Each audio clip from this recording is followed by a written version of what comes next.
ನಮಸ್ಕಾರ. ಉತ್ತರ ಕರ್ನಾಟಕ ನ್ಯೂಸ್ನ ಪ್ರೈಮ್ ಟೈಮ್ಗೆ ಸ್ವಾಗತ. ನಾನು ಹನುಮಂತ್ ದೇಶ್ಮುಖ್. ಇವತ್ತು ಮಹಾರಾಷ್ಟ್ರದ ನೂತನ ಮುಖ್ಯಮಂತ್ರಿಯಾಗಿ ದೇವೇಂದ್ರ ಫಡ್ನವೀಸ್ ಪ್ರಮಾಣ ವಚನವನ್ನು ಸ್ವೀಕರಿಸಿದ್ದಾರೆ. ಇವರ ಜೊತೆಗೇನೆ ಉಪಮುಖ್ಯಮಂತ್ರಿಗಳಾಗಿ ಏಕನಾಥ್ ಶಿಂದೆ ಹಾಗೂ ಅಜಿತ್ ಪವಾರ್ ಕೂಡ ಪ್ರಮಾಣ ವಚನವನ್ನು ಸ್ವೀಕರಿಸಿದ್ದಾರೆ. ಮಹಾರಾಷ್ಟ್ರದಲ್ಲಿ ಸಾಕಷ್ಟು ಕುತೂಹಲ ಕಾಣಿಸಿತ್ತು ಚುನಾವಣೆಯ ಫಲಿತಾಂಶದ ನಂತರ. ಯಾಕೆಂದ್ರೆ ಕಳೆದ ಬಾರಿಯ ಮುಖ್ಯಮಂತ್ರಿ ಬಿಜೆಪಿಯ ಮೈತ್ರಿ ಪಕ್ಷ ಶಿವಸೇನೆಯ ಮುಖಂಡ ಏಕನಾಥ್ ಶಿಂದೆ ಮತ್ತೊಮ್ಮೆ ಮುಖ್ಯಮಂತ್ರಿ ಆಗ್ತಾರೆ ಅನ್ನೋ ಒಂದು ಮಾತುಗಳು ರಾಜಕೀಯ ವಲಯದಲ್ಲಿ ಕೇಳಿ ಬಂದಿದ್ವು. ಆದರೆ ಕೊನೆಯದಾಗಿ ಬಿಜೆಪಿ ತನ್ನ ಸಾಮರ್ಥ್ಯದ ಆಧಾರದ ಮೇಲೆ ತಮ್ಮ ಅಭ್ಯರ್ಥಿ ಬಿಜೆಪಿ ಅಭ್ಯರ್ಥಿಯೇ ಇವಾಗ ಮುಖ್ಯಮಂತ್ರಿಯಾಗಿ ಆಯ್ಕೆಯಾಗಿದ್ದಾರೆ. ಇವತ್ತಿನ ಪ್ರೈಮ್ ಟೈಮ್ನಲ್ಲಿ ಮಹಾರಾಷ್ಟ್ರದ ರಾಜಕಾರಣದ ಕುರಿತು ಒಂದಿಷ್ಟು ಮಾಹಿತಿಯನ್ನ ನಮ್ಮ ಪ್ರಧಾನ ಸಂಪಾದಕರ ಜೊತೆ ಇವತ್ತಿನ ಈ ಒಂದು ಶೋನಲ್ಲಿ ತಿಳಿದುಕೊಳ್ಳುವ ಪ್ರಯತ್ನವನ್ನ ಮಾಡೋಣ. ಸರ್, ಕಾರ್ಯಕ್ರಮಕ್ಕೆ ಸ್ವಾಗತ. ಧನ್ಯವಾದ. ನಮಸ್ಕಾರ ಸರ್. ಕಳೆದ ಒಂದು 4 ದಶಕಗಳಿಂದ ತಾವು ಮಹಾರಾಷ್ಟ್ರದ ರಾಜಕಾರಣವನ್ನು ತುಂಬಾ ಹತ್ತಿರದಿಂದ ನೋಡಿದ್ದೀರಿ ಸರ್. ಈ ಒಂದು ಚುನಾವಣೆಯ ಫಲಿತಾಂಶ ಮೊನ್ನೆ ಒಂದು 15 ದಿನಗಳಿಂದ ಹಿಂದೆ ಬಂದಿತ್ತಲ್ಲ ಸರ್ ಚುನಾವಣೆ ಫಲಿತಾಂಶ. ಈ ಚುನಾವಣೆ ಫಲಿತಾಂಶ ಬಿಜೆಪಿಯ ಪರವಾಗಿ ಬರಲಿಕ್ಕೆ ಮುಖ್ಯ ಕಾರಣ ಏನಿರ್ಬೋದು ಸರ್ ಆ ರಾಜ್ಯದಲ್ಲಿ? ನೋಡಿ, ಚುನಾವಣೆ ಯಾವಾಗಲೂ ಕುತೂಹಲ ಕೆರಳಿಸುತ್ತದೆ, ಯಾವುದೇ ಚುನಾವಣೆ ಇರಲಿ. ಆದರೆ ಬಿ ಜೆ ಪಿ ಚುನಾವಣೆ ಪದ್ಧತಿನೇ ಒಂದು ಬೇರೆ ಇದೆ. ಬಿ ಜೆ ಪಿಯವರು ಸಾಮಾನ್ಯ ಸ್ತರದಿಂದ ಕೆಲಸ ಮಾಡಿಕೊಂಡು ಮೇಲೆ ಬರ್ತಾರೆ. ಅವ್ರ ಕಡೆ ಜನ ಬೆಂಬಲ ಇದೆ, ಕೆಲಸ ಮಾಡೋರು ಸಹಕಾರ ಇದೆ, ಮತ್ತು ಜನರು ಅವ್ರ ತತ್ವಕ್ಕೆ ಒಪ್ಪೋರು ಬಹಳಷ್ಟು ಜನರು ಇದ್ದಾರೆ. ಅವ್ರ ಮೇಲೆ ನಿಂದನೆ ಮಾಡೋದು, ಟೀಕೆ ಮಾಡೋದು ರಾಜಕೀಯದಲ್ಲಿ ನಡೀತಾ ಇರ್ತದೆ. ಆದರೆ ರಾಜಕಾರಣಕ್ಕೆ ಎಂಥ ತತ್ವ ಬೇಕು, ರಾಜಕಾರಣದಲ್ಲಿ ಯಾವ ರೀತಿ ಸಂಘಟನೆ ಇರಬೇಕು, ಇದನ್ನು ತೋರಿಸಿಕೊಟ್ಟವರು ಇವತ್ತಿನವರೆಗೆ ಅಂದರೆ ಬಿ ಜೆ ಪಿಯವರು. ಬೇರೆ ಯಾರ ಹತ್ತಿರನೂ ಆ ಸಂಘಟನೆ ಇಲ್ಲ. ಎಲ್ಲಕ್ಕೂ ದೊಡ್ಡ ಪಕ್ಷ ಕಾಂಗ್ರೆಸ್ ಬೆಳೀತು, ಆದರೆ ಸಂಘಟನೆ ಹೆಸರ ಮೇಲೆ ಅವ್ರು ಬರಲಿಲ್ಲ. ಆ ರೀತಿ ತಳದಿಂದ ಮೇಲಿನವರೆಗೆ ಇವತ್ತಿನವರೆಗೆ ಅವರು ಸಂಘಟನೆ ಕಟ್ಟಿಲ್ಲ. ಇವಾಗ ನಾವು ಇದು ಆಶ್ಚರ್ಯನ ಪಡಬೇಕಾಗಿಲ್ಲ. ಈ ಸಲ ಚುನಾವಣೆದು ಭಾಳಷ್ಟು ಜನರು ಭಾಳಷ್ಟು ಆಶ್ಚರ್ಯ ಅಂತಾರೆ. ಈಗ 3 ಸಲದ ಎಲೆಕ್ಷನ್ಗಳನ್ನ ನೀವು ನೋಡಿದ್ರೆ 3 ಅಂಕೆಯಲ್ಲೇ ಬಿ ಜೆ ಪಿಯವರು ಆರಿಸಿ ಬಂದಿದ್ದಾರೆ. ಅವರು ಎಂದೂ ಕಡಿಮೆಯಲ್ಲಿ ಬಂದಿಲ್ಲ. ಆದರೆ ಅವ್ರ ಮೇಲೆ ಒಂದು ಅಪವಾದ ಯಾವಾಗಲೂ ಬರ್ತಾ ಇರ್ತದೆ. ಇವರು ಪಕ್ಷಗಳನ್ನು ಒಡೆದು ತಮ್ಮ ಕಡೆ ಸೇರಿಸ್ಕೊಂಡು ಸರ್ಕಾರವನ್ನು ಕೆಡಿದ್ರು, ಶಿವಸೇನೆಯನ್ನು ಹಾಳು ಮಾಡಿದ್ರು ಅಂತ ನಾವು ಒಪ್ತೀವಿ. ರಾಜಕಾರಣದಲ್ಲಿ ಯಾರು ಕೇವಲ ಹೋರಾಟಕ್ಕಾಗಿ ಬರೋದಿಲ್ಲ. ಅವ್ರ ಲಕ್ಷ್ಯ ಕೇವಲ ಹೋರಾಟ ಇರೋದಿಲ್ಲ. ಹೋರಾಟ ಇದು ಸಾಧನ, ಲಕ್ಷ್ಯ ಅವರಿಗೆ ಅಧಿಕಾರ. ಯಾವುದೇ ರಾಜಕೀಯ ಪಕ್ಷ ಇರಲಿ, ಅವರ ಲಕ್ಷ್ಯ ಅಧಿಕಾರ ಕಡೆ ಇರ್ತದೆ. ಹೋರಾಟ ಕೇವಲ ಸಾಧನೆ ಮಾತ್ರ ಇರ್ತದೆ.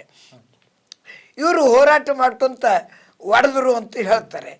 ಒಂದು ಮಾತನ್ನು ನಾವು ನೆನಪಿಡಬೇಕು, ಯಾವ ಶಿವಸೇನೆ ಯಾವ ಆಧಾರದ ಮೇಲೆ ಯಾವ ತತ್ವಗಳ ಮೇಲೆ ನಿಂತಿತ್ತೋ ಆ ತತ್ವಗಳನ್ನು ಉದ್ಧವ್ ಅವರು ಬಿಟ್ಟರು. ಅವ್ರ ಮಗನೇ ಆಗಿದ್ದರೂ ಸಹಿತ ಅವ್ರ ತತ್ವಗಳಿಗೆ ತಿಲಾಂಜಲಿ ಕೊಟ್ಟರು, ಕೇವಲ ಅಧಿಕಾರಕ್ಕಾಗಿ.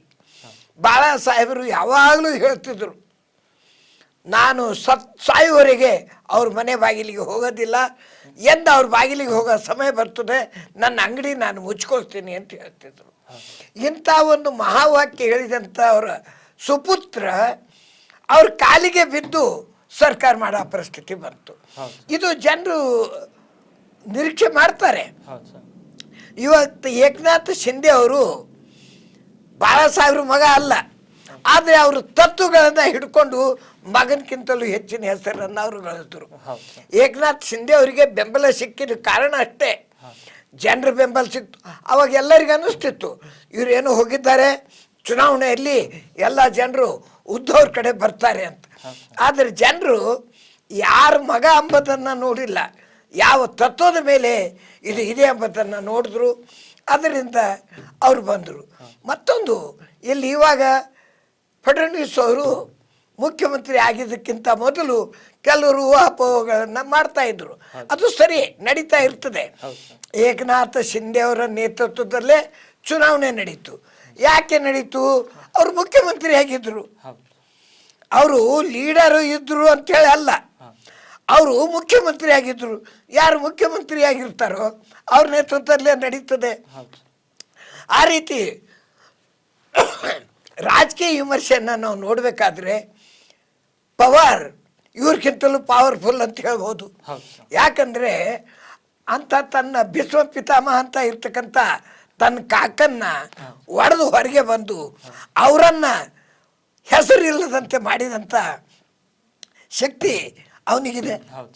ಅದಕ್ಕೆ ಸಮಯದಲ್ಲಿ ಶರದ್ ಪವಾರ್ ಅಂದ್ರೆ ರಾಜಕೀಯ ಭೀಷ್ಮ ಪಿತಾಮಹ ರಾಜಕೀಯ ಮಹಾರಾಷ್ಟ್ರದ ರಾಜಕಾರಣ ಶರದ್ ಪವಾರ್ ಮೇಲೆ ನಡೀತದ ಅಂತ ಹೇಳಿತ್ತು. ಅಂಥದನ್ನ ತಿರುಮುರು ಮಾಡಿದಂಥ ಶಕ್ತಿ ಅವನಿಗಿದೆ. ಅವನಿಗೆ ಯಾವುದೇ ಅಧಿಕಾರ ಇದ್ದಿಲ್ಲ, ಅವನೇನು ಮುಖ್ಯಮಂತ್ರಿ ಆಗಿರಲಿಲ್ಲ. ಆದರೂ ಸಹಿತ ಇವತ್ತು ಶಿಂದೆ ಅವರು ಸಹಿತ ತನ್ನ ಕಾಲದಲ್ಲಿ ಒಳ್ಳೆ ಕೆಲಸ ಮಾಡಿದ್ದಾರೆ. ಆದರೆ ಒಂದು ಮಾತು ನೆನ್ಪಿಡ್ಬೋದು, ಸಂಖ್ಯೆ ಹೆಚ್ಚಿದ್ದು ಫಡ್ನವೀಸ್ ಅವರು ಮುಖ್ಯಮಂತ್ರಿ ಆಗಿಲ್ಲ, ಅವರಿಗೆ ಮಾಡಿದ್ರು. ಆದರೆ ಒಳಗಿನ ಒಳಗೆ ಅವ್ರು ಏನಾದರೂ ಕುಜುಗುಜು ಮಾಡ್ಬೋದಾಗಿತ್ತು. ಆದರೆ ಅವರು ಪ್ರಾಮಾಣಿಕವಾಗಿ ಉಪಮುಖ್ಯಮಂತ್ರಿಯಾಗಿ ಮೇಲಿನವರು ಹೇಳಿದ ಆಜ್ಞೆಯನ್ನು ಪಾಲಿಸಿ ಅವ್ರಿಗೆ ಸಹಕಾರ ಮಾಡಿದ್ರು. ಒಳಗೆ ಎಲ್ಲಿ ಅಡ್ಗಾಲು ಹಾಕಿಲ್ಲ, ತನ್ನ ಪಕ್ಷವನ್ನು ಸಂಘಟಿಸಿದ್ರು. ಇಂಥ ಮಹತ್ವದ ಕಾರ್ಯ ಮಾಡಿದ್ದ ಸಿಂಧು ಇವತ್ತಿನ ದಿವಸ ಮುಖ್ಯಮಂತ್ರಿಯಾಗಿ 3ನೇ ಸಲ ಅವರು ಪ್ರಮಾಣ ವಚನವನ್ನು ಸ್ವೀಕರಿಸಿದ್ದಾರೆ. ಈ ಹೊತ್ತಿಗಾದ್ರೂ ಅವ್ರು ಏಕನಾಥ್ ಶಿಂದೆ ಅವರು ಬರ್ತಾರೆ ಇಲ್ಲೋ ಅಂದರು. ನಿಜವಾಗಿ ನೋಡಿದ್ರೆ ಅವರು ಎಂದೂ ಬಹಿರಂಗವಾಗಿ ಹೇಳಿಲ್ಲ. ಏನು ಮೇಲಿನ ಅಧಿಕಾರಿಗಳು, ನಮ್ಮ ಪ್ರಧಾನಮಂತ್ರಿಯವರು, ಗೃಹ ಮಂತ್ರಿಯವರು ಏನು ಹೇಳ್ತಾರೋ ಅದನ್ನು ನಾನು ಒಪ್ತೀನಿ ಅಂತ ಹೇಳ್ತಾ ಬಂದಿದ್ದಾರೆ. ಆದರೆ ಕೆಲವು ರಾಜಕೀಯ ಜನರು ಅವ್ರ ಬೆಂಬಲಿಗರು ನಡುವೆ ಏನಾದರೂ ಹೇಳಿಕೆಗಳು ಕೊಡ್ತಿದ್ರು, ಮತ್ತು ಬೇರೆ. ಆದರೆ ರಾಜಕೀಯದ ಇಂಥ ವಿಶಾಲ ಇದು ಸ್ಥಳ ಇದೆ, ಅಲ್ಲಿ ಯಾವಾಗ ಏನು ಆಗ್ತದೆ ಎಂಬುದನ್ನು ಹೇಳೋದಕ್ಕಿಂತಲೂ ಜನರು ಸಹಿತ ನಿರೀಕ್ಷೆ ಮಾಡ್ತಾರೆ. ಪಾರ್ಟಿಗೆ ಯಾರು ಲಾಯಲ್ ಆಗಿದ್ದಾರೆ, ಪಾರ್ಟಿ ಬಗ್ಗೆ ಯಾರಿಗೆ ಅಭಿಮಾನ ಇದೆ, ಪಾರ್ಟಿಯನ್ನು ಯಾರು ಹೇಗೆ ನಡೆಸ್ಕೊಂಡು ಹೋಗಿದ್ದಾರೆ, ಇದನ್ನು ಫಡ್ನವೀಸ್ಗೆ ತುಂಬ ಹೆಲ್ಪ್ ಆಗಿದೆ. ಅವ್ರು ಮೊದಲಿನಿಂದಲೂ ಒಳ್ಳೆಯ ಕಾರ್ಯಕರ್ತ. ಅದಕ್ಕಾಗಿ ಅವರು ಮುಖ್ಯಮಂತ್ರಿ ಆಗಿದ್ದು ಒಳ್ಳೆಯದಾಗಿದೆ. ಅವರಿಗೆ ನಾವು ಅಭಿನಂದನೆಯನ್ನು ಹೇಳಲೇಬೇಕು. ಮತ್ತೊಂದು ವಿಶೇಷ ಅಂತಂದರೆ, ದಕ್ಷಿಣ ಭಾರತದಲ್ಲಿ BJPಗೆ ಸ್ಥಳನೇ ಇಲ್ಲ ಅಂತ ಹೇಳ್ತಕ್ಕಂಥದ್ದೇನು ಗಾಳಿ ಇತ್ತು, ಅದನ್ನು ಸುಳ್ಳು ಮಾಡಿ ತೋರಿಸಿದ್ದಾರೆ. ಇವತ್ತು ಮಹಾರಾಷ್ಟ್ರದಲ್ಲೇ ಆಗಲಿ, ಹರಿಯಾಣದಲ್ಲೇ ಆಗಲಿ ಆಗಿದ್ದು ಚುನಾವಣೆಯನ್ನು ನೋಡಿದ್ರೆ ಏನು, ಇವಾಗ ಪಾರ್ಲಿಮೆಂಟ್ ಎಲೆಕ್ಷನ್ ಆದಮೇಲೆ ಪ್ರಧಾನಮಂತ್ರಿ ಅವ್ರ ಬಣ್ಣ ಬಯಲಾಗಿ ಹೋಗಿದೆ. ಈಗ ಅವರು ಎಲ್ಲ ಇದು ಮುಗೀತು, ಅವ್ರ ಆಟನೇ ಮುಗೀತದೆ ಅಂತ ಹೇಳ್ತಾ ಬಂದಿದ್ರು. ಆದರೆ ಅದೇ ರೀತಿಯಿಂದ ಅವರು ಮುಂದೆ ನಡೆಸ್ಕೊಂಡು ಬಂದು ತಾನು ಏನು ಎಂಬುದನ್ನು ಅವ್ರು ತೋರಿಸಿದ್ದಾರೆ. ಅದೇ ರೀತಿ ಅವ್ರ ಬೆಂಬಲದ ಮೇಲೆ ಫಡ್ನವೀಸ್ ಅವರು ಬಂದ್ದಾರೆ. ಇವಾಗ ನಮ್ಮ ದೇಶದ ಭವಿಷ್ಯ, ಮಹಾರಾಷ್ಟ್ರದ ಭವಿಷ್ಯ ಒಳ್ಳೆಯದಿದೆ ಅಂತ ಹೇಳಬೇಕು. ಈ ರಾಜಕೀಯ ಜನರು ತನ್ನ ಸ್ವಾರ್ಥಕ್ಕಾಗಿ ಏನಾದರೂ ಕಿತಾಪತಿ ಮಾಡಿದ್ರು ಸಹಿತ ಅಲ್ಲಿ ಆಗಿದ್ದು ಒಳ್ಳೆಯದಾಗಿದೆ. ಇವತ್ತು ಬಂದಂಥ ಜನಸಮೂಹ ಎಲ್ಲ ಫೀಲ್ಡದ್ದು ಜನ, ಸಿನಿಮಾ ಫೀಲ್ಡ್ನಲ್ಲಿಂದು, ಕ್ರಿಕೆಟ್ನಲ್ಲಿಂದು, ಉದ್ಯಮಿಗಳು, ಸಹಭಾಗಿಯಾದವರು, ಪಕ್ಷದವರು ಮತ್ತು ಎಲ್ಲ BJP ಪಕ್ಷದ ಮುಖ್ಯಮಂತ್ರಿಗಳು ಹಾಗೂ ಕಾರ್ಯಕರ್ತರು ಎಲ್ಲರೂ ಬಂದಿದ್ದು ನೋಡಿದ್ರೆ ಮಹಾರಾಷ್ಟ್ರದ ಭವಿಷ್ಯ ಉಜ್ವಲವಾಗಿದೆ. ರಾಜಕಾರಣ ಸಲುವಾಗಿ ಯಾರಾದರೂ ತಮ್ಮ ಪಾರ್ಟಿದು ಏನಾದರೂ ಹೇಳ್ಕೊಳ್ಳಿ, ಆದರೆ ನಿಷ್ಪಕ್ಷವಾಗಿ ಹೇಳಬೇಕಾದ್ರೆ ಮಹಾರಾಷ್ಟ್ರದ ಭವಿಷ್ಯ ಒಳ್ಳೆಯದಿದೆ. ಇವರು ಒಳ್ಳೆಯ ರೀತಿಯಿಂದ ಇದೇ ರೀತಿಯಿಂದ ಕೆಲಸ ಮಾಡ್ಕೊಂಡು ಹೋದರೆ ಅವರಿಗೂ ಒಳ್ಳೆಯದಾಗ್ತದೆ, ದೇಶಕ್ಕೂ ಒಳ್ಳೆಯದಾಗ್ತದೆ. ಇದು ಮಹಾರಾಷ್ಟ್ರದ ನೂತನ ಉಪಮುಖ್ಯಮಂತ್ರಿಯಾಗಿ ದೇವೇಂದ್ರ ಫಡ್ನವೀಸ್ ಆಯ್ಕೆಯಾಗಿದ್ದಾರೆ. ಅದರ ಜೊತೆಗೆ DCM ಆಗಿ ಏಕನಾಥ್ ಶಿಂದೆ ಮತ್ತು ಅಜಿತ್ ಪವಾರ್ ಕೂಡ ಆಯ್ಕೆಯಾಗಿರುವಂಥದ್ದು. ಇದು ಮಹಾರಾಷ್ಟ್ರದ ರಾಜಕಾರಣ. ಇನ್ನು ರಾಜ್ಯದಲ್ಲಿಯೂ ಕೂಡ ಕಾಂಗ್ರೆಸ್ ತನ್ನ ಶಕ್ತಿ ಪ್ರದರ್ಶನವನ್ನ ಮಾಡಿದೆ. ಹಾಸನದಲ್ಲಿ ಜನ ಕಲ್ಯಾಣ ಎನ್ನುವ ಒಂದು ಹೆಸರಿನಲ್ಲಿ ಒಂದು ದೊಡ್ಡ ಮಟ್ಟದ ಸಮಾವೇಶವನ್ನ ಮಾಡಿದೆ. ಆದರೆ ಸಮಾವೇಶದಲ್ಲಿ ಕೆಲವೊಂದು ವಿಷಯಗಳನ್ನ ರಾಜ್ಯದ ಜನರು ಗಮನಿಸಬೇಕಾಗುತ್ತೆ. ಮೊದಲನೇದು, ಹೌದು ನಾವು ಅಲ್ಪಸಂಖ್ಯಾತರ ಪರವೇ ಅನ್ನುವ ಮೂಲಕ ಪರಮೇಶ್ವರ್ ಮತ್ತೆ ಅವರ ಹೇಳಿಕೆ ಚರ್ಚೆಗೆ ಗ್ರಾಸವಾಗಿದೆ. ಮೊದಲನೇದು. ಇನ್ನು ಎರಡನೇ ಹೇಳಿಕೆ ಡಿ ಕೆ ಶಿವಕುಮಾರ್ ಅವರದು. ಈ ಬಂಡೆ ಸದಾ ಸಿದ್ದರಾಮಯ್ಯ ಪರವಾಗಿ ನಿಲ್ಲುತ್ತೆ ಅಂತ ಹೇಳಿದ್ದಾರೆ. ಇನ್ನು ಸಿದ್ದರಾಮಯ್ಯ ಕೂಡ ಮಾತನಾಡಿ ಡಿ ಕೆ ಶಿವಕುಮಾರ್ ನನ್ನ ಪರವಾಗಿದ್ದಾರೆ, ಅದು ಓಕೆ, ಆದರೆ ಕುಮಾರಸ್ವಾಮಿ ಮತ್ತು ಬಿಜೆಪಿಯನ್ನು ಕೂಡ ಅವರು ಟೀಕೆ ಮಾಡಿರುವಂಥದ್ದು. ಆ ಒಂದು ಸಮಾವೇಶದ ಹೈಲೈಟ್ಸ್ ಗಳನ್ನ ನಮ್ಮ ಪ್ರಧಾನ ಸಂಪಾದಕರ ಜೊತೆ ಚರ್ಚೆ ಮಾಡೋಣ. ಸರ್, ಮೊಟ್ಟ ಮೊದಲನೇದು, ಹೌದು, ನಾವು ಅಲ್ಪಸಂಖ್ಯಾತರ ಪರವೇ, ಯಾಕಂದ್ರೆ ಅವರು ವಫ್ ಆಸ್ತಿ ಅವ್ರಿಗೆ ಸೇರಿದ್ದು, ನಾವು ಅವ್ರ ಪರವಾಗಿದ್ದೀವಿ, ಅವರಿಗೆ ಭೂಮಿ ಕೊಡಿಸೋದ್ರಲ್ಲಿ ಏನ್ ತಪ್ಪಿದೆ ಅಂತ ಪರಮೇಶ್ವರ್ ಹೇಳಿದ್ದಾರೆ. ಸರ್, ಅವರ ಹೇಳಿಕೆಯನ್ನ ಪತ್ರಕರ್ತನಾಗಿ ಅದಕ್ಕೆ ಹೆಂಗೆ ನೋಡೋದು ಅಂತ ಸರ್? ನೋಡಿ, ರಾಜಕೀಯ ಜನ ತನ್ನ ಓಟಿನ ಆಸೆಗಾಗಿ ಅಥವಾ ತನ್ನ ಅಧಿಕಾರದ ಆಸೆಗಾಗಿ ಏನಾದರೂ ಹೇಳಿಕೆ ಕೊಡ್ತಾರೆ. ಆದರೆ ಅದೇ ಮತ್ತೆ ಬದಲಾವಣೆ ಮಾಡಿ ಮತ್ತೆ ಬೇರೆ ಏನಾದರೂ ಹೇಳ್ತಾರೆ. ಇವಾಗ ಹಾಸನ ರಾಜಕೀಯ ಜಾಗೃತ ಸ್ಥಳ, ಅದು ಅಲ್ಲದೆ ಒಕ್ಕಲಿಗರ ಕೇಂದ್ರ. ಅಂಥ ಸ್ಥಳದಲ್ಲಿ ಮುಖ್ಯಮಂತ್ರಿ ಸಿದ್ದರಾಮಯ್ಯ ಅವರು ಸ್ವಾಭಿಮಾನಿ ಸಮಾವೇಶ ಮಾಡಬೇಕು ಅಂತ ಮಾಡಿದ್ರು. ಸ್ವಾಭಿಮಾನಿ ಹೋಗಿ ಜನಕಲ್ಯಾಣ ಸಮಾವೇಶ ಆಗಿ ಪರಿವರ್ತನೆ ಆಯಿತು. ಇದು ಯಾಕಾಯಿತು ಅಂಬದ್ರೊಳಗೆ ವಿಶ್ಲೇಷಣೆ ಮಾಡಿದ್ರೆ ಅಲ್ಲಿನೂ ಸ್ವಲ್ಪ ಒಡಕು ಬಂತು. ಸ್ವಾಭಿಮಾನಿ ಅದು ಕೇವಲ ಸಿದ್ದರಾಮಯ್ಯ ಅವರ ಅಧಿವೇಶನ ಅಂಬುವಂತೆ ಮೂಡಿಸ್ಬೇಕು ಅಂತ ಎಲ್ಲರ ಪ್ರಯತ್ನ ಮಾಡಿರು. ಆದರೆ ಅದು ಕಾಂಗ್ರೆಸ್ ಅಧಿವೇಶನ, ಜನರ ಅಧಿವೇಶನ ಅಂತೇಳಿ ಡಿ ಕೆ ಅವ್ರ ಮನಸ್ಸಿನಲ್ಲಿತ್ತು. ಇವರಿಬ್ರು ಒಂದೇ ಅಂತ ಹೇಳ್ಕೊತಾರೆ, ಇಬ್ರು ಒಂದೇ ಆಗಿದ್ದಾರೆ. ಈ ಬಂಡೆ ಸಿದ್ದು ಜೊತೆಗೆ ಇರುತ್ತೆ, ಇವತ್ತಲ್ಲ ನಾಳೆ ಅಲ್ಲ ಮುಂದೆ ಎಂದಿಗೂ ಇರುತ್ತೆ ಅಂತ ಯಾವಾಗ್ಲೂ ಜೊತೆಯಲ್ಲೇ ಇರ್ತಾರೆ. ಇವತ್ತ ಎಲ್ಲ ರಾಜಕಾರಣಿಗಳು ಎಲ್ಲರ ಜೊತೆಲಿ ಇರ್ತಾರೆ. ಅಧಿಕಾರ ಯಾರಿಗೆ ಸಿಗ್ತದೋ ಅವ್ರ ಕುರ್ಚಿ ಮೇಲೆ ಕೂಡ್ತಾರೆ. ಅವ್ರದ್ದು ಎಲ್ಲರ ಜೊತೆಲಿ ಇರ್ತಾರೆ. ಇವಾಗ ಈ ಸಮಾವೇಶ ಯಾವ ಜನ ಕಲ್ಯಾಣದ ಸಮಾವೇಶ ಇದು ಆಯಿತು ಅಥವಾ ಯಾರ ಶಕ್ತಿ ಪ್ರದರ್ಶನ ಮಾಡಿದ್ರು, ಇದನ್ನು ನೋಡಿದಾಗ ಒಂದು ಮಾತನ್ನು ಜನರಿಗೆ ತಿಳಿಸ್ಬೇಕಂತೀನಿ. ಯಾವಾಗ ಆ ಅಧಿವೇಶನದ ಚಿತ್ರಣವನ್ನು ಜನರು ಎಲ್ಲರ ಲಕ್ಷ್ಯ ಕೊಟ್ಟು ನೋಡಿದವರು ಇರ್ತಾರೆ, ಅಲ್ಲಿ ಕುಡುಕರ ಸಮಾವೇಶ ಅನ್ನಂಗಾಗಿತ್ತು. ಎಷ್ಟೋ ಜನರು ಆ ಮಂಟಪದ ಪಕ್ಕದಲ್ಲೇ ಕೈಯಲ್ಲಿ ಬಾಟ್ಲಿಯನ್ನು ಹಿಡ್ಕೊಂಡು ಹೊರನಾಡ್ತಾ ಇದ್ರು. ಇದನ್ನು ನೋಡಿದ್ರೆ ಇದು ಜನ ಕಲ್ಯಾಣದ ಸಮಾವೇಶ ಏನು ಜನರಿಗೆ ದಾರಿ ತಪ್ಪಿಸುವ ಸಮಾವೇಶವು ಅಂತಕ್ಕಂಥ ಒಂದು ಸಂಶಯ ಬರ್ತದೆ. ಈಗ ರಾಜಕೀಯದಲ್ಲಿ ಪರಮೇಶ್ವರ್ ಅವರು ಹೇಳಿದ್ರು, ನಾವು ಅಲ್ಪಸಂಖ್ಯಾತರ ಜೊತೆಲೇ ಇದ್ದೀವಿ. ಅಲ್ಪಸಂಖ್ಯಾತರು ಮುಸ್ಲಿಮರು ಅಲ್ಲೇ ಅಲ್ಲ, ಇವರು ಹುಟ್ಟು ಹಾಕಿದಂಥದ್ದು ಒಂದು ಹೆಸರು. ಅಲ್ಪಸಂಖ್ಯಾತರು ಜೈನರಿದ್ದಾರೆ, ಬೌದ್ಧರಿದ್ದಾರೆ, ಅಂತ ಜನರು ಪಾರ್ಸಿ ಜನ ಇದ್ದಾರೆ, ಅವರು ಅಲ್ಪಸಂಖ್ಯಾತರು. ಬೆಳೆ ಎಣಿಕೆ ಎಷ್ಟು ಜನರು ಸಿಗೋದಿಲ್ಲ, ಅವ್ರಿಗೆ ಅಲ್ಪಸಂಖ್ಯಾತ ಅನ್ಲಾರ್ದೆ ಓಟಿನ ಆಸೆಗಾಗಿ ಇವರು ಮುಸ್ಲಿಮರಿಗೆ ಅಲ್ಪಸಂಖ್ಯಾತ ಅಂತಾರೆ. ಇದು ರಾಜಕೀಯ ಆಟ. ಯಾಕಂದ್ರೆ ಅಲ್ಪಸಂಖ್ಯಾತರು ಯಾರಿಗೆ ಅನ್ಬೇಕು ಅನ್ನೋದಕ್ಕೊಂದು ನಿಯಮ ಇದೆ. ಇಂತಿಷ್ಟು ಪರ್ಸೆಂಟೇಜ್ ಇದ್ರೆ ಅವ್ರಿಗೆ ಅಲ್ಪಸಂಖ್ಯಾತ ಅನ್ಬೇಕಂತಿದೆ. ಆ ಲೆಕ್ಕಲ್ಲಿ ನೋಡಿದ್ರೆ ಅವರು ಭಾರತದಲ್ಲಿನೂ ಅಲ್ಪಸಂಖ್ಯಾಕಿಲ್ಲ, ಇಡೀ ವಿಶ್ವದ ಜನಸಂಖ್ಯೆ ತಗೊಂಡ್ರು ಎಷ್ಟು ಕಂಟ್ರಿಗಳಿವೆ, ಆ ಎಲ್ಲದರಲ್ಲಿ ಹೆಚ್ಚಿನ ಕಂಟ್ರಿ ಮುಸ್ಲಿಂ ಕಂಟ್ರಿ ಇವೆ. ಅಂದಮೇಲೆ ನಾವು ಅಲ್ಪಸಂಖ್ಯಾಕದ ನಾಟಕ, ಅವ್ರಿಗೂ ಲಾಭ ಇದೆ, ಇವ್ರಿಗೆ ಓಟ್ ಸಿಗ್ತದೆ, ಅದಕ್ಕೆ ಅದು ನಡ್ಕೊಂಡು ಹೋಗ್ತಾ ಇದ್ದಾರೆ. ಅದರಲ್ಲಿ ಜನರು ವಿಚಾರ ಮಾಡಬೇಕು. ಪರಮೇಶ್ವರ್ ಅವರು ಯಾಕೆ ಹೇಳಿಕೆ ಕೊಟ್ಟರು? ಪರಮೇಶ್ವರ್ ಅಷ್ಟೇ ಹೇಳಿಕೆ ಕೊಟ್ಟಿಲ್ಲ, ಅವರು ಮತ್ತೊಂದು ಛೂವನ್ನು ಬಿಟ್ಟರು. ಏನು ಅಂದರೆ, ನಾನು ಎಷ್ಟು ವರ್ಷ ನೀನು ಎಷ್ಟು ಅಂತ ಇಬ್ಬರೇ ಹಂಚ್ಕೊಲಿಕ್ಕಲ್ಲ, ನಾವು ಎದಕ್ಕಾಗಿದ್ದೀವಿ ಅಂದರೆ ನಾವು ಮುಖ್ಯಮಂತ್ರಿ ರೇಸ್ನಲ್ಲಿದ್ದೀವಿ. ನಾವು ಯಾಕೆ ಮುಖ್ಯಮಂತ್ರಿ ಆಗಬಾರ್ದು? ಶಿವಕುಮಾರೇ ಆಗಬೇಕು ಅಥವಾ ಸಿದ್ದರಾಮಯ್ಯನೇ ಆಗಬೇಕು? ಯಾಕೆ? ನಾವು ಏನು ಕೆಲಸಕ್ಕಿದ್ದೀವಿ, ಇವರಿಬ್ಬರೇ ತನ್ನಲ್ಲೇ ಹಂಚ್ಕೊಂಡ್ರೆ ನಾವು ಏನು ಮಾಡಬೇಕು ಎಂಬ ಮಾತನ್ನು ಆಡಿದ್ರು. ಅಂದರೆ ಈ ರಾಜಕೀಯ ಜನರು ಯಾರ ಪರ ಇದ್ದಾರೆ, ಯಾರಿಲ್ಲ. ಮತ್ತು ಒಂದು ಮಾತು, ಶಿವಕುಮಾರ್ ಅವರು ಒಂದು ಹೇಳಿಕೆಯಲ್ಲಿ ಅವರು ಒಂದು ಮಾತಾಡಿದರು ಒಂದು ಕೆಲವು 4-5 ದಿವಸ ಹಿಂದೆ. ಏನಂದರೆ 50-50 ಒಂದು ಗುಪ್ತ ಇದು ಆಗಿದೆ, ವಿಚಾರ ಆಗಿದೆ, ಅದರಪ್ಲೆ ನಡೀತದೆ ಅಂದಾಗ ಮುಖ್ಯಮಂತ್ರಿ ಸಿದ್ದರಾಮಯ್ಯ ಅವರು ಆ ರೀತಿ ಯಾವುದೇ ಆಗಿಲ್ಲ ಅಂದರು. ಆದರೆ ಇದರಲ್ಲಿ ಶಿವಕುಮಾರ್ ಅವರು ತನ್ನ ಪ್ರಬುದ್ಧತೆಯನ್ನು ತೋರಿದ್ರು. ಅವ್ರೇನು ಹೇಳಿದ್ರು, ಮುಖ್ಯಮಂತ್ರಿ ಹೇಳ್ತಾರಾದ್ರೆ ಅದೇ ಫೈನಲ್ಲು. ಆದರೆ ಅದು ಫೈನಲ್ ಅಲ್ಲ, ಅವ್ರು ಒಪ್ಪಲೇಬೇಕೆಂಬುದು ಹಿಂದೆ ಅಡಗಿದ ಮಾತು. ಆದರೆ ಜನರೆದುರಿಗೆ ಒಳ್ಳೆಯ ರೀತಿಯಿಂದ ಅವರು ತನ್ನ ರಾಜಕೀಯ ಪ್ರಬುದ್ಧತೆಯನ್ನು ಪ್ರದರ್ಶನ ಮಾಡಿದ್ರು. ಅವ್ರು ಹೇಳಿದ್ರು, ಯಾವಾಗ ನಮ್ಮ ಮುಖ್ಯಮಂತ್ರಿ ಹೇಳ್ತಾರೆ ಅದು ಫೈನಲ್, ಅದ್ರ ಬಗ್ಗೆ ಚರ್ಚೆನೇ ಮಾಡೋದಿಲ್ಲ ಅಂತ. ಆದರೆ ಎಲ್ಲ ಕಡೆ ಅದರ ಚರ್ಚೆ ಇದೆ. ಮತ್ತೊಂದು ಮೇಲೆ ಕೇಂದ್ರದಲ್ಲಿದ್ದವರು ಸಹಿತ ನೋಡ್ತಾ ಇದ್ದಾರೆ. ಯಾವಾಗ ಕಾಂಗ್ರೆಸ್ ಮೇಲೆ ಆಪತ್ತು ಬಂದಿದೆ ಆವಾಗ ಈ ಶಿವಕುಮಾರ್ ಅವರಿಗೆ ಬಂಡೆ ಅಂದರೆ ಮುಂದೆ ಮಾಡಿದ್ದಾರೆ, ಕಲ್ಲಿನಪ್ಲೆ. ಅವರು ಅದಕ್ಕೆ ತಲೆ ಕೊಡ್ಲಿಕ್ಕೆ ಅವರಿಗೆ ಮುಂದೆ ಮಾಡಿದ್ದಾರೆ.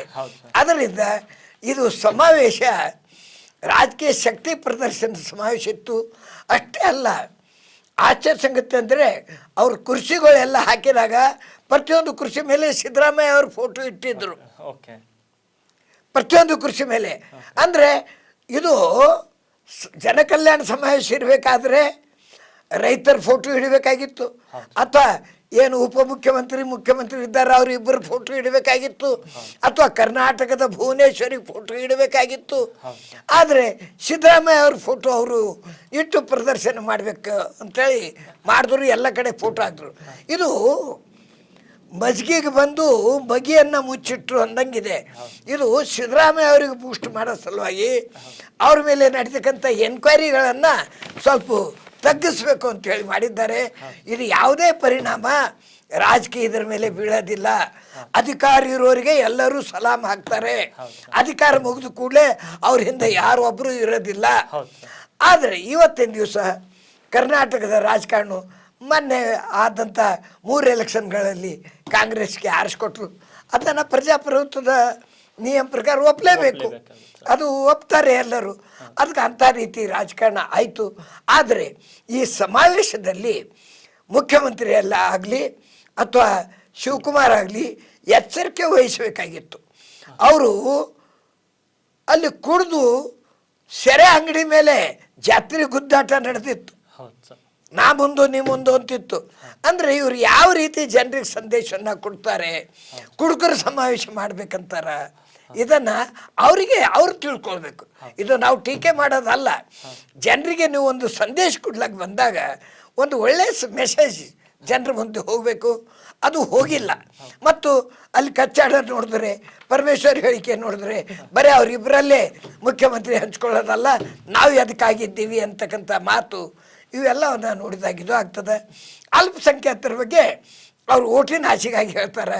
ಇವ್ರು ಯಾರು ಅಲ್ಪಸಂಖ್ಯಾತರ ಪರವಾಗಿಲ್ಲ. ಓಟು ಬಿದ್ದ ದಿವಸ ಮತ್ತು ಇವರೇ ಅದಕ್ಕೆ ವಿರೋಧ ಮಾಡ್ಲಿಕ್ಕೆ ಶುರು ಮಾಡ್ತಾರೆ. ಇವಾಗ ಅವರೇ ಹೇಳಿದ್ದಾರೆ, ಇವರೆಲ್ಲ ಒಪ್ಪದೇನಿದೆ BJP ಅವ್ರ ಕಾಲದಲ್ಲಿ ಆಗಿದೆ ಅಂತ ಹೇಳ್ಯಾರೆ. ಅಂದರೆ BJP ಅವರು ತೆಗಿಲಿಕ್ಕೆ ತಯಾರ, ಈಗ ಒಪ್ರಿ. ಅಂದರೆ ಇವರು ಕುರ್ಚಿ ಸಲುವಾಗಿ ಏನಾದರೂ ಮಾತಾಡ್ತಾರೆ. ಆದರೆ ಒಂದು ಸಮಾವೇಶ ಕರ್ನಾಟಕದಲ್ಲಿ ಹಾಸನದಲ್ಲಿ ಮಾಡಿದ್ರು, ಶಕ್ತಿ ಪ್ರದರ್ಶನ ಮಾಡಿದ್ದಾರೆ. ಇದು ಸಮಾವೇಶವು ಜನರ ಗುಂಪು, ಅದು ಜನರೇ ನಿರೀಕ್ಷೆ ಮಾಡಬೇಕು. ಇದರ ಪ್ರಭಾವ ಚುನಾವಣೆ ಮೇಲೆ ಎಷ್ಟು ಬೀಳುತ್ತದೆ, ಜನರು ಇದರ ಎಷ್ಟರ ಮಟ್ಟಿಗೆ ಅವ್ರು ಬೆಂಬಲಿಸ್ತಾರೆ ಎಂಬುದನ್ನು ಕಾದು ನೋಡಬೇಕಾಗಿದೆ. ಸರ್, ಇನ್ನು ಇದರ ಜೊತೆಗೇನೆ ಜನವರಿ 25ಕ್ಕೆ ಹೈಕೋರ್ಟ್ ಮೂಡ ಅಕ್ರಮ ನಿವೇಶನ ಹಂಚಿಕೆ ಹಗರಣದ ಸಿದ್ದರಾಮಯ್ಯ ಅವರ ವಿಚಾರಣೆಯನ್ನು ಮುಂದೂಡಿದೆ. ಹೈಕೋರ್ಟ್ ವಿಭಾಗೀಯ ಪೀಠದ ನ್ಯಾಯಾಧೀಶರಾದ ಅಂಜರಿ ಅವರು ಈ ಆದೇಶವನ್ನು ಪ್ರಕಟಿಸಿದ್ದಾರೆ. ಸರ್, ಆ ಕಡೆ ಸಭೆ ನಡೀತಾ ಇತ್ತು, ಇವತ್ತು ಅವರ ಏನು ವಿಚಾರಣೆ ಕೂಡ ಇತ್ತು, ಅದು ಮುಂದುವರೆದಿದೆ ಸರ್. ನೋಡಿ, ಹಾಂ ಸರ್, ನಮ್ಮದು ಗೌರವಾನ್ವಿತ ಉಚ್ಚ ನ್ಯಾಯಾಲಯ ಅಥವಾ ಸರ್ವೋಚ್ಚ ನ್ಯಾಯಾಲಯ ಅಥವಾ ನ್ಯಾಯಾಲಯ, ಇವು ನಮ್ಮಲ್ಲಿ ಬಹಳ ಗಂಭೀರವಾಗಿವೆ. ಅದರಲ್ಲಿನೂ ಸ್ವಲ್ಪ ದೋಷ ಬಂದಿದೆ, ಇಲ್ಲ ಅಂತಿಲ್ಲ. ಆದರೂ ಸಹಿತ 90% ಶುದ್ಧವಾಗಿವೆ, ಧೈರ್ಯವಾಗಿ ಮುಂದೆ ನುಗ್ತಾರೆ. ಇವತ್ತು ಸಿದ್ದರಾಮಯ್ಯ ಅವರು ವಿಚಾರಣೆಗಾಗಿ ಯಾಕೆ ಹೆದರ್ತಾ ಇದ್ದಾರೆ ನಂಗೆ ತಿಳಿತಾ ಇಲ್ಲ. ನಾನು ಒಬ್ಬ ನಾಗರಿಕನಾಗಿ ಇದು ವಿಚಾರ ಮಾಡ್ತೀನಿ. ವಿಚಾರಣೆ ಸುಳ್ಳಿದೆ ಅಲ್ಲ, ಎದುರಿಸ್ರಿ, ಅಲ್ಲಿ ನಿರ್ದೋಷಾಗಿ ಹೊರಗೆ ಬನ್ನಿ. ಅವ್ರು ವಿಚಾರಣೆ ಮಾಡ್ತಾ ಅಂದ ಕೂಡಲೇ ಹೈಕೋರ್ಟ್ಗೆ ಹೋಗೋದು, ಅದಕ್ಕೆ ತಡೆ ತರಬೇಕು ಅಂತ ಮಾಡಿದಾಗ ಹೈಕೋರ್ಟ್ನವರು ಅಷ್ಟು ಹುಚ್ಚಿಲ್ಲ. ಇವಾಗ ಯಾರದೇ ಒತ್ತಡಕ್ಕಾಗಿ ಅವ್ರು ಮಾಡೋದಿಲ್ಲ.